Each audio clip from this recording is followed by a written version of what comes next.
Ouais. Ouais, j'ai fait 5-6 ans, ça peut. Ah ouais. J'étais avec 3 collègues de team.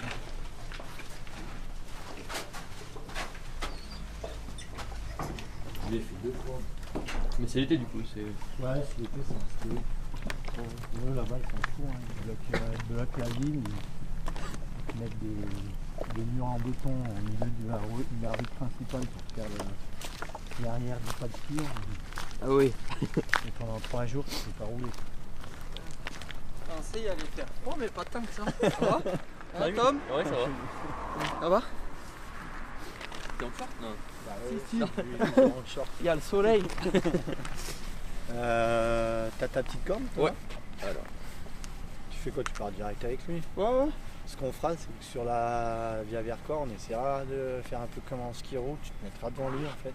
Ouais. Et puis tu me guideras la voie un peu Ouais, devant. en courant à côté. Ok. Allez, c'est parti. C'est parti.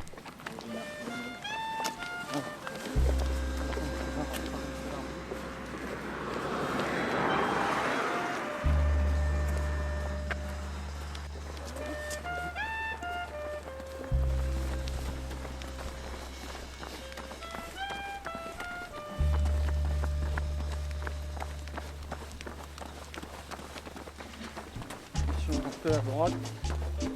Attention de ta coup. Hop.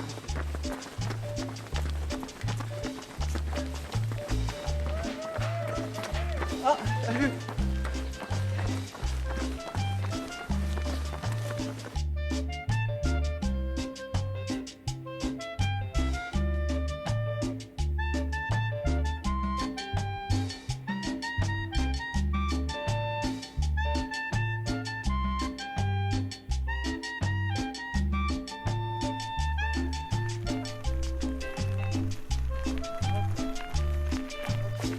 Pas montant là encore. Et après là, ça va remonter une petite fois.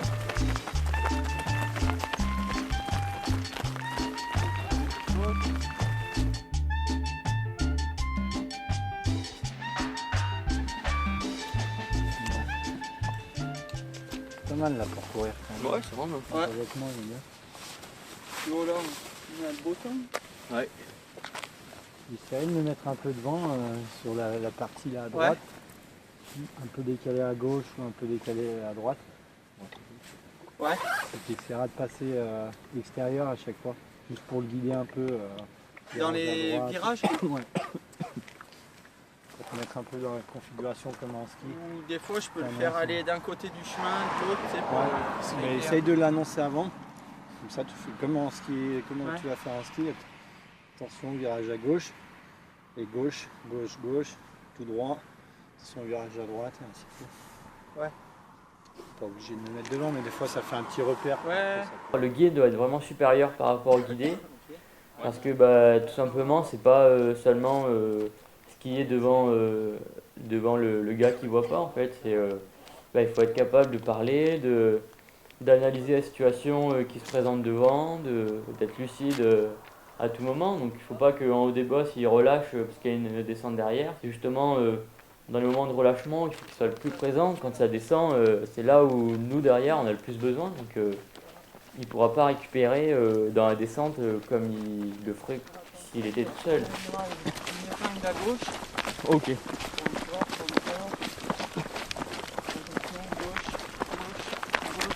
gauche. Et déjà, trouver un guide, c'est pas simple. Alors, du coup, bah, avec Vincent, le club et moi, on a un peu cherché de tous les côtés pour trouver un guide. Donc, c'est vrai que c'est compliqué à trouver quelqu'un qui soit libre, qui ait le niveau en ski, qui soit libre les après-midi, qui soit libre pour aller. Surtout là, vu qu'on allait partir en Coupe du Monde, il fallait qu'il soit libre une semaine et demie pour partir. Donc, Plus droit là. Les mains, il a plus envie de skier. c'est un engagement sur toute l'année, quoi. Donc c'est pas rien non plus pour le guide à prendre comme décision. Et parce que dès qu'on change de guide, eh ben, il faut tout recommencer en fait à zéro. Toutes les habitudes qu'on a entre guide guidé, il faut refaire. Du coup, ben, on a eu plusieurs tentatives de guide et tout ça. On a fait des essais avec plusieurs personnes. Et on est tombé sur Francis, donc, qui est un ami de Duc. Mettre de ski, puis on dit en fait c'est tout droit. Tu peux aller.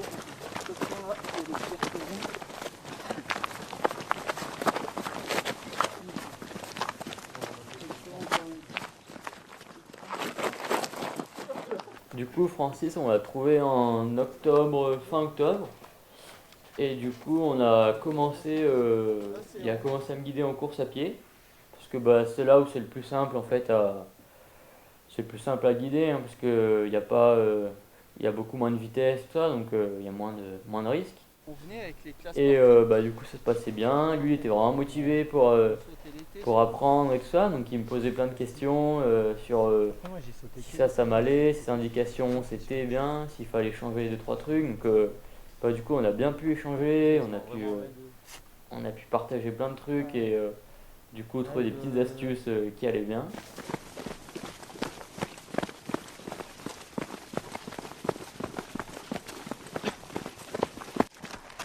Ouais, j'avais une petite appréhension, mais c'est vrai que là, Thomas, il m'a bien mis à l'aise. Il se débrouille super bien.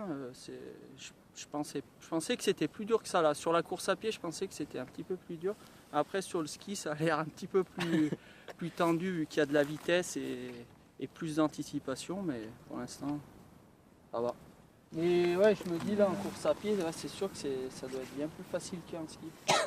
Non, enfin, non, tu vas me dire, le ski, Ouais. t'as pas de bosse non T'as plus. pas de au milieu, relief, ouais, voilà. Bah, Pas les t'as cailloux. quand même des Ouais. reprises. Ouais, Mais c'est je veux vrai. dire, t'as pas là, attention à la racine. Après, Ouais, le voilà. ski, c'est pas attention la racine, attention, c'est Ouais. attention à un bonhomme à droite. Ouais, c'est ça. Ouais. Attention, il y en a un qui est par terre. Non, c'est plus après, c'est bien faire bien anticiper sur quand il y a des personnes devant, quand Ouais. tu vas plus vite qu'elle en fait.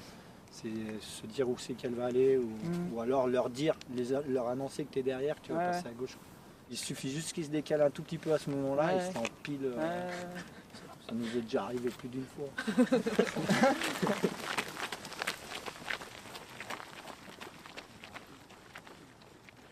T'as une main droite, t'as une heure, ouais, non, juste au-dessus, c'est la poignée. Hop, là t'as un pied droit, 6 heures, ouais.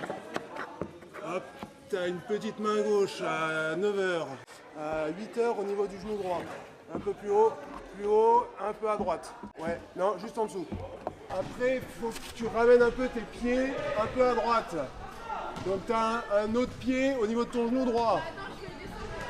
Non, là, un peu plus haut. Donc j'ai commencé, je voyais très bien, j'ai appris à lire et à écrire comme tout le monde. J'ai fait mon CP, CE1 comme tout le monde et puis petit à petit il a fallu qu'on agrandisse un peu l'écriture et les fiches de lecture. Du coup bah, ça on agrandissait petit à petit. Bon je fais toute prise alors ça va. Tu fais quoi toi? Je fais un petit truc en devant. Je suis pas sûre d'arriver. Ça fait les bras. Thomas donc, est frappé d'une maladie en fait, qui s'appelle rétinoschisis lialis et qui est une maladie qui détruit la rétine. Au départ, il a commencé à faire du football, donc il a joué au foot, il se débrouillait très bien. Puis au fur et à mesure que la vue a baissé, il se débrouillait bien parce qu'il devait garder le ballon proche de ses pieds. Mais quand il fallait le donner un peu plus loin, c'était un peu plus difficile. Et c'est vrai qu'il y avait des époques où du jour au lendemain, comme ça, je pouvais avoir des hémorragies dans l'œil. Et du coup, je voyais beaucoup moins, je voyais tout flou, tout ça, donc je voyais presque rien. Ça, j'avais 7-8 ans. Et du coup, c'est vrai que c'était pas toujours facile à accepter, hein, de se coucher un soir, on y voyait bien, et de se lever, on n'y voyait plus trop. Et du coup, il y a eu des périodes où il y voyait, et puis des périodes où il n'y voyait plus. Alors ça, c'était très perturbant pour Thomas. Donc il pleurait, et puis il n'arrivait pas à descendre l'escalier. Malheureusement, il a eu un accident, c'est-à-dire qu'il y a eu un moment, dans ces moments où il y voyait un peu mieux, puis donc il courait. Et il a couru au milieu d'une cour de récréation où on a mis un poteau de basket, c'est des panneaux de basket mobile, et puis il se l'est pris en pleine face. Et là, en fait, ça a accéléré, en tout cas, la dégénérescence de la rétine. Et puis, en fait, il n'a jamais retrouvé la vue. Alors tu me bouges pas. Moi j'ai mis 2 choses. Alors pour moi, par exemple, c'était assez difficile parce que quand on est un garçon, on imagine qu'il va faire tout ce que nous, on n'aurait pas pu faire ou qu'on a fait. Et donc on s'imagine plein de choses. Et puis là, tout se détruit. En fait. Là, on se dit mince, mais il ne pourra pas être comme moi, il ne pourra pas être comme nous. Il va falloir faire différemment. Ça, et puis après, il y en a une autre. C'est bon? Ok. Ouais, je me rendais pas trop compte des difficultés que je pouvais rencontrer tous les jours, mais j'ai bien été aidé par mes copains et puis surtout ma famille, ouais, mes sœurs, ma petite sœur et tout ça, qui m'a aidé, qui me prenait comme quelqu'un de normal. Du coup, toujours voir positif, toujours voir des solutions. Du coup, c'est ça qui m'a montré que toute ma vie, je pourrais faire comme tout le monde.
On va lâcher le bâton.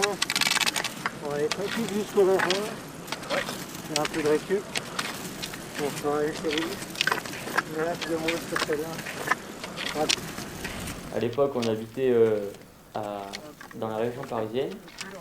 Et du coup, on allait faire du ski pendant les vacances de février, comme tous les Parisiens, tout ça. Donc, c'est vrai que pour moi, c'était pas assez, parce que toutes les sensations que je retrouvais dans le ski de fond, le plaisir, tout ça, je n'arrivais pas à le retrouver ailleurs.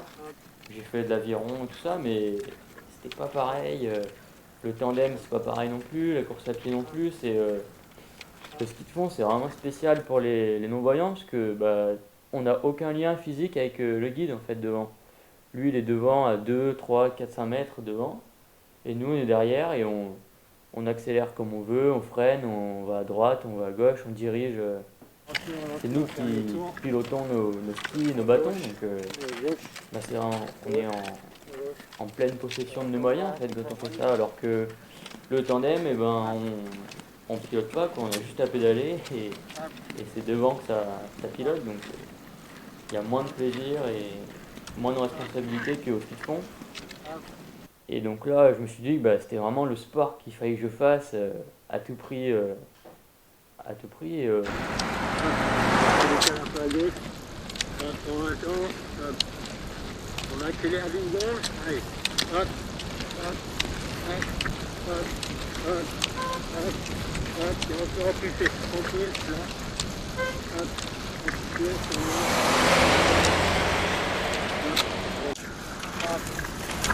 Hop. Hop. Moi, j'avais pas du tout pensé à pouvoir venir à Villars. C'est Claude qui m'a proposé un jour par téléphone d'intégrer la cité scolaire ici à Villars pour faire du ski plusieurs fois par semaine, toute la saison, tout ça. Donc là, moi, c'était vraiment j'y croyais pas trop. C'était vraiment un rêve pour moi. Et donc là, Thomas, en 5e, il va avoir 12 ans. Je devais le retrouver pour une petite compétition qui avait lieu en fin de stage. Et en fait, Thomas a eu un accident, c'est-à-dire que je pense qu'il devait être un peu fatigué. C'est la dernière descente de la journée, il était un peu fatigué, donc il s'est éloigné un peu de son guide et s'est pris un arbre. Et en fait, il a perdu, sans s'en rendre compte au départ, il a perdu 2 dents devant. Et en fait, moi, de le retrouver en fait, à Villars, je l'ai retrouvé à Grenoble, à l'hôpital de Grenoble. Et en fait, il a une première opération où effectivement, on lui a fait un peu de chirurgie faciale. Et puis, donc c'était une étape où on s'est dit, tiens, par rapport à cet accident, comment il va réagir, etc. Et lui, en fait, il y avait une compétition qui était une semaine plus tard, il voulait déjà la faire. Tu tiens jusque là, et là après tu finis avec les triceps, d'accord? Ouais. Mais le bâton, tu le laisses pas tomber comme ça. Tu le prends, tu le plantes, et là tu restes dessus, et à ce moment-là tu déplies complet les dents. Ok. D'accord? Ouais. Et Rémi va regarder essentiellement ça. Ouais. Et s'il y a des petites corrections à faire, en redescente, essaye de nous le dire. Ouais. Pour qu'il essaye de se corriger sur la série d'après. D'accord. Donc l'objectif c'était d'essayer de le faire progresser physiquement et techniquement en vue de faire dans un premier temps les courses nationales. Et Thomas avait déjà dès la seconde l'envie d'aller plus haut et de pourquoi pas aller en équipe de France et pourquoi pas aller sur les Jeux paralympiques un jour. On respire. On a eu une énorme chance dans le projet de Thomas, c'est de trouver un assistant de vie scolaire. C'est-à-dire quelqu'un qui soit à ses côtés, qui l'assiste dans tout son travail scolaire.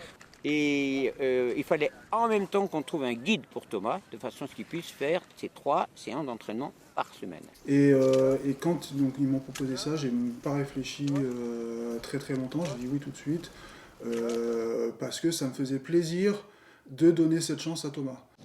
Or, il se trouve qu'on a eu la personne de choix, la personne de Rémi Brady, qui a pu faire à la fois assistant de vie scolaire et guide. Donc, l'idée, c'est de partir du tronc-commun, le végétal complet, avec racines, tiges, feuilles.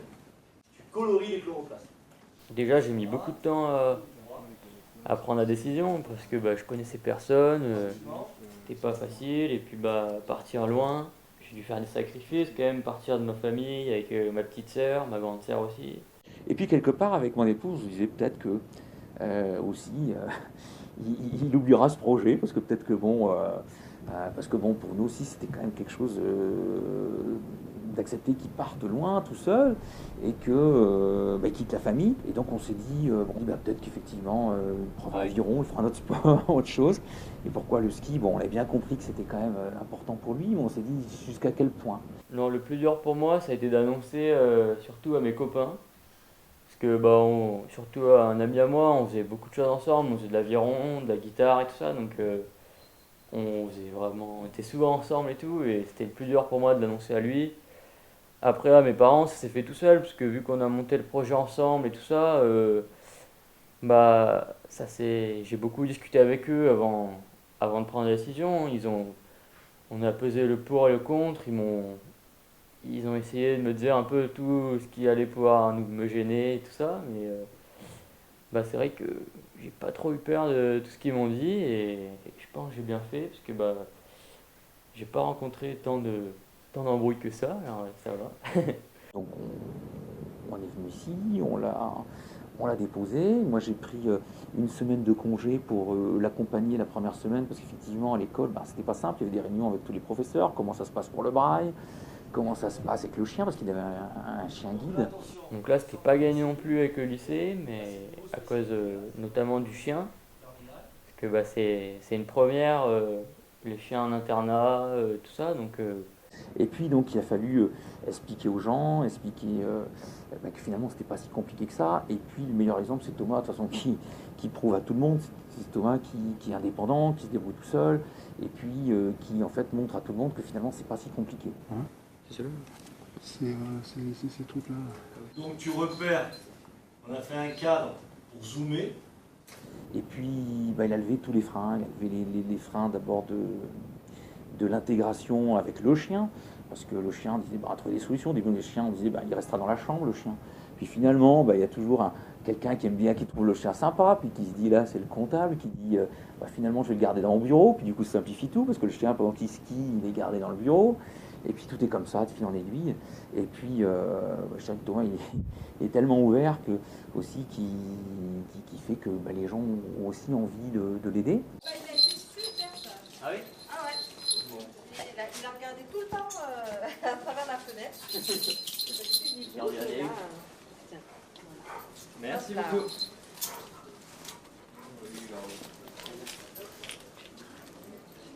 Et, j'arrête pas.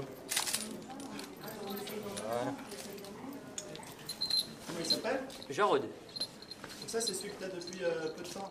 Voilà, je l'ai eu en juillet et du coup, bah voilà, ça fait 6 mois que je suis avec. Et pourquoi tu as été obligé de changer? Parce que bah, j'en avais un qui s'appelait Fidji avant, que j'avais depuis 4 ans, 4 ans et demi. Et il a eu un problème de santé, du coup bah, il a dû être réformé, donc il est allé chez ma grand-mère. Et il ne peut plus travailler, donc c'est pour ça que j'ai pris un autre en juillet. Alors, deux.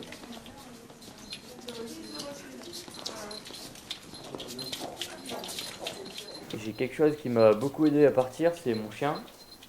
C'était Fidji à l'époque. Et parce qu'avec lui, j'étais pas tout seul. Il pouvait m'amener où je voulais, donc j'allais pas me perdre. J'allais peut-être me perdre dans le lycée, mais j'allais pas me prendre des murs, chercher les portes, tout ça quoi. Donc même si c'est vrai que des fois ça m'arrive encore de me perdre après 3 ans dans le lycée, dans certains couloirs, je me demande où je suis. Mais bon, il y a toujours des gens pour m'aider, donc ça va. Mais sans le chien, j'aurais sûrement pas fait le pari de venir à Villars.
Monsieur Dubois.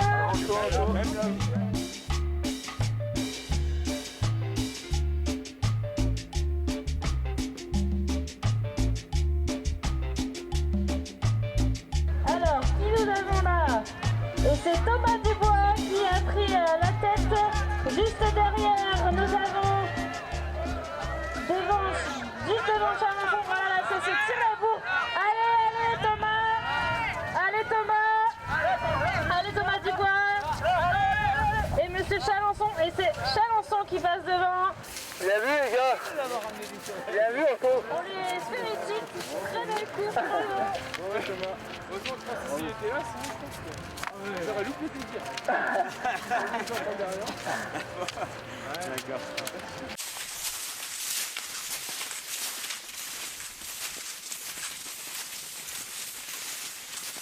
Alors, la première année qu'on a fait ensemble, j'avais encore une grosse marge par rapport à Thomas, tant physique que technique. Après, la deuxième année, donc l'année dernière, Thomas a eu une progression assez importante en fait. Hop, ça va. Ouais. Et ben, je me suis rendu compte que malgré tous mes efforts, c'était pas vraiment suffisant.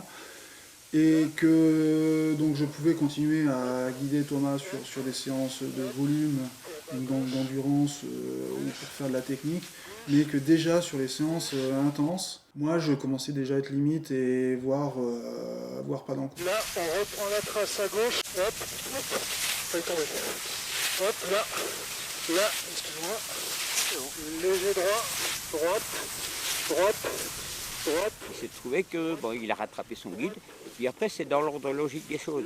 Rémi au départ a fait un excellent travail de guidage avec Thomas. Et puis petit à petit, comme Thomas progresse à pas de géant, on a fallu lui trouver un guide pour faire de la compétition de plus haut niveau. Là, tout ça, ça doit être aligné. Tu vois. Et tu vois là par exemple, ton genou il rentre un peu. Bah, léger, après, toi tu feras pas comme ça. Ouais. Mais si tu restes bien droit là comme t'es là, c'est bien. Tu prends bien le temps de glisser et de te positionner sur ton ski. C'est tout ton poids du corps qui repart. Que toi tu montes, tu vois ce que je veux dire? Regarde, mets-toi sur ce pied. Là vas-y, monte sur l'autre. Donc là tu as une petite flexion quand tu montes et après tu te grandis là. Là il y a du monde. Là. Tu peux lâcher. Reste bien sur moi là. Là,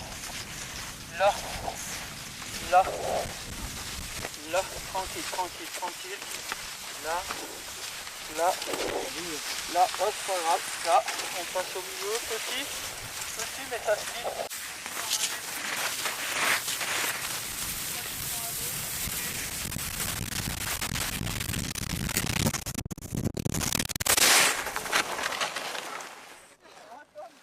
Bon bah là on a fait une bonne dizaine d'entraînements je pense maintenant sur ski, sur neige.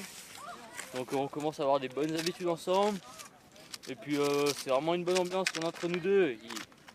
Il est vraiment drôle, du coup ça crée une bonne humeur dans le binôme et puis on a bien progressé. Et puis vraiment moi maintenant j'ai vraiment confiance en lui. Et ce qui est bien c'est qu'on a un objectif commun, donc c'est la Coupe du Monde, donc on fait en sorte tous les deux de progresser pour cet objectif et être le meilleur possible pour la Coupe du Monde. On va bien profiter tous les deux. Il a progressé à tel point que maintenant les entraîneurs de l'équipe de France l'ont remarqué et ils l'ont même sélectionné cet hiver pour participer à 3 épreuves de Coupe du Monde en Ukraine. Ok, là. J'avais déjà un peu des yeux rivés sur lui depuis qu'il a attaqué le ski et qu'il fait des compétitions, parce que c'est un jeune qui a techniquement qui skie déjà très bien, qui a du gros potentiel en termes physiques, techniques et psychomoteurs. C'est bon, ça va? Ah oui, ouais. Ça décrasse? Sérieusement? Vu que ça fait 4-5 ans déjà qu'il fait du ski, qu'il progresse d'année en année, on avait dit cette année ça serait bien de lui faire le baptême du feu en Coupe du Monde. Donc on a décidé de l'amener sur la Coupe du Monde en Ukraine pour sa première.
Donc le carabine laser, c'est tout au son, au bruit. Donc au début, quand on met en route, on a un petit bruit bip, bip, bip. Plus on se rapproche du centre, on a un son de plus en plus aigu, bip. Ça monte dans les aigus, et plus on est aigu, normalement, il faut trouver le point le plus aigu pour être dans le centre.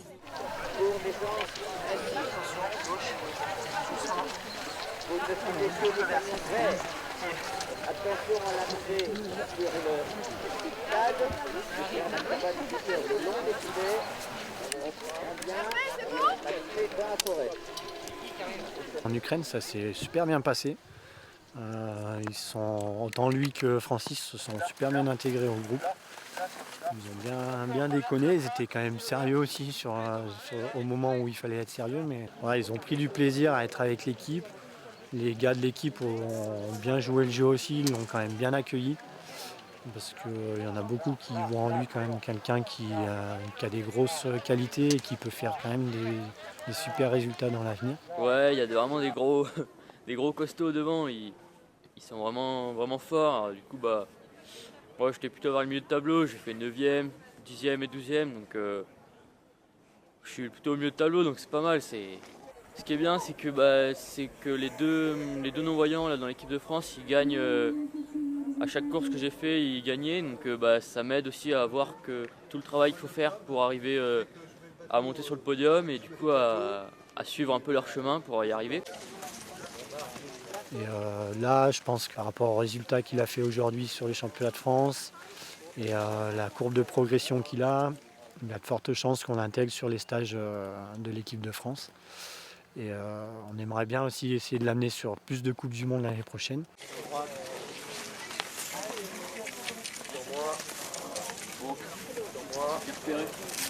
T'as repéré pour une gonzesse? Ouais, parcours. Ah ouais? Il y en a qui grattaient. Tu sais, le multigrade, il gratte un peu. Ouais. T'as ton forfait, oui ou pas? Pourquoi? Pour passer là. Oh merde! Vas-y, c'est bon. Il est en haut. Ok, laisse tomber, c'est comme ça. Ah, mais il y a des barrières là. Attends. C'est grave, t'as mis quoi dedans? La cerise, fin de la grenadine. Au PO? Le PO, mec. Attention, ça va fier. Le 17!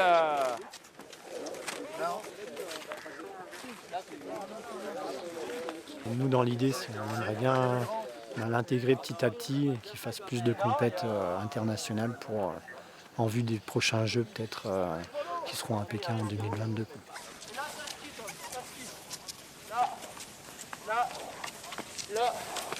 Là, sors à droite, là, sur moi, là, t'es dans la rail, prends-la, là, c'est bon, pousse. Faut savoir se revoler.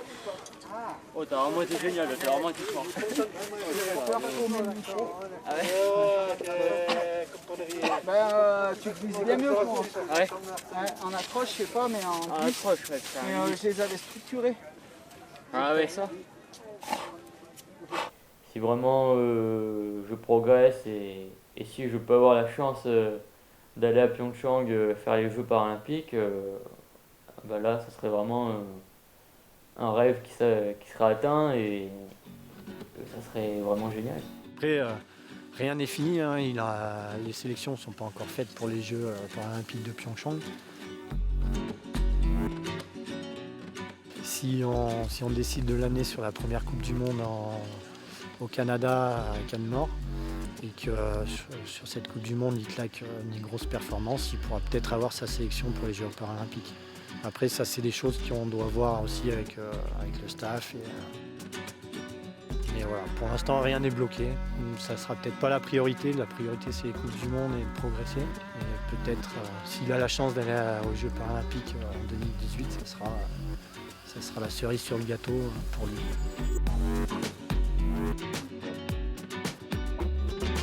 Je crois qu'on a cette chance d'avoir réussi avec un exemple comme Thomas, parce que c'est exemplaire à la fois du point de vue scolaire, et j'insiste, et à la fois du point de vue sportif. C'est la rencontre avec Club Terrasse, donc là ça m'a carrément changé la vie, parce que sans ça, je sais pas en fait où je serais vraiment. Aujourd'hui, je serais peut-être dans la région parisienne, je sais pas où, mais il m'a ouvert des portes en fait sur l'avenir et il m'a confirmé en fait que je pouvais faire comme les autres, faire du ski et tout ça. Et après, de ce que je retiens, c'est beaucoup de bonheur avec Thomas. Et on a passé beaucoup de temps l'un derrière l'autre. Et moi maintenant j'ai envie de passer un petit peu du temps à côté si j'arrive à tenir ou derrière quoi.